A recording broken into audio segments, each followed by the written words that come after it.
Many believers will never know Jesus. To many believers he will say, "Go away, I never knew you." The reason for that being is that they are carnal people. They are not spiritual people. They have never come into a true relationship with Jesus Christ. Their faith consists of their knowledge of the scriptures, their relationship with other so-called believers, but they have no relationship with Jesus Christ. They have no prayer life.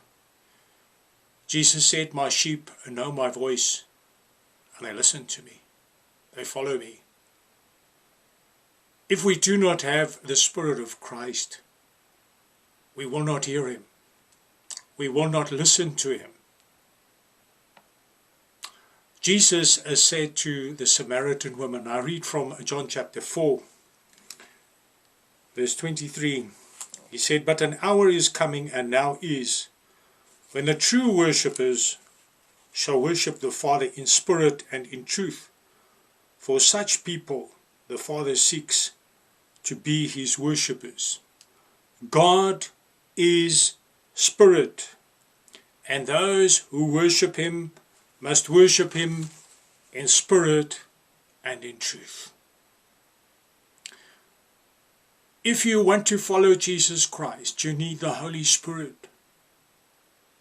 And many believers reject the Holy Spirit. They embrace the scriptures who talk about the Holy Spirit, and those who have gone before who were led by the Spirit of God. But they themselves reject the Holy Spirit. They say, "Is it not an evil spirit that is speaking to you?" If you know the voice of Jesus, then you will know who's speaking to you. Dear friends, the only way that we can come into a close relationship with Jesus is when we have the Holy Spirit of God in us. Because those who are led by the Spirit of God, they are the sons of God. The Holy Spirit will guide us into all truth. We read the words of Jesus in John 14, verse 26. He said, "But the Helper, the Holy Spirit, whom the Father will send in my name, will teach you all things and will bring you into remembrance of what I said." Dear friends, if we do not have the Holy Spirit, we cannot be in communion with God. We need the Holy Spirit of God because God is Spirit. The Holy Spirit is the Spirit of God. Jesus said, "He who has my words," I read from John chapter 14.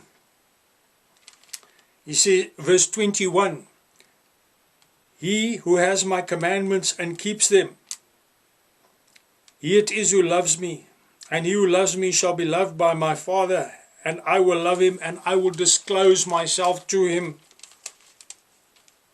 Dear friends, if we keep the words of Jesus, then he will reveal himself to us. His Spirit will become real to us. And then Jesus himself is real to us. He brings us into a relationship with God who is Spirit. God is Spirit. And if you refuse the Spirit of God, you refuse God. The reason why Jesus came was to unite us with God the Father. If you reject the Holy Spirit, you reject God. People embrace the Bible. They embrace their doctrines, their churches, but they've got no relationship with Jesus. Have you got a relationship with Jesus? Or does your faith hang on your knowledge of the Bible? When you close your eyes, dear friend, on this side, then life is over. There are no Bibles on the other side. Either you know Jesus, either you are one spirit with him, or he will say to you, go away, I never knew you. As Jesus said, John 16, verse 13, but when he, the Spirit of truth, comes, he will guide you into all the truth. For he will not speak on his own initiative, but whatever he hears he will speak, and he will disclose to you what is to come. He shall glorify me, and he shall take of mine, and he shall disclose it to you. Dear friends, if you do not have the Holy Spirit, you do not have Jesus, and you do not have God, because we are the temple of the Holy Spirit.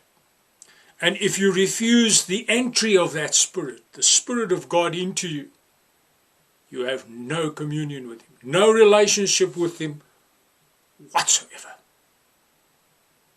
Do you know the voice of the Holy Spirit? Do you worship in spirit and in truth? Or are you worried some other spirit will speak to you? Because, dear friend, if you do not know the voice of the Holy Spirit, you do not know Jesus, you do not know God. And you are certainly not born again.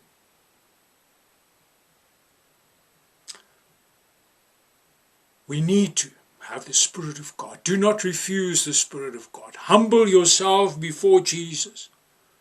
Go on your knees and pray and pray and pray and pray until you are touched by the Spirit of God, until the Spirit of God fills you. Dear friend, if you're not filled with the Holy Spirit of God, you have no communion with God. Do not reject or refuse the Holy Spirit, because it is God himself. May Jesus bless you.